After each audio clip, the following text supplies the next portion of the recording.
Poslednje pripreme su u toku, prve delegacije u Beograd počinju da stižu sutra rano ujutro. Ovo će biti najveći skup koji se ove godine održava u svetu, ne računajući Generalnu skupštinu Ujedinjenih nacija. Preko 100 delegacije je potvrdilo učešće i možemo da kažemo da će u ponedeljak i utorak sve oči sveta biti uprte u Beograd. Jako retko imate priliku da vam ceo svet dođe u vašu prestonicu.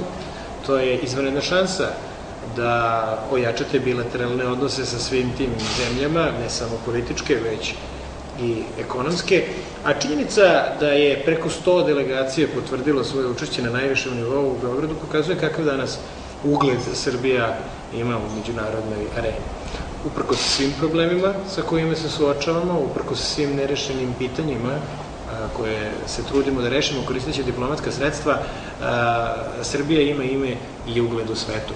Najbolji dokaz za tako nešto je činjenica da se ovaj skup dešava u Beogradu. I još jedna stvar, ovo je u prvi put u istoriji Pokreta nesvrstanih da se ministarska konferencija održava u zemlji koja nije član.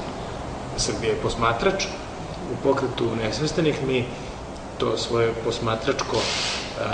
posmatračku funkciju nećemo menjati, ali i pored toga svi oni koji dolaze su ukazali poverenje i respekt prema Srbiji i ja se nadam i očekujem da će u naredna 2 dana to biti jedan vrlo poseban događaj koji ćemo svi pamtiti.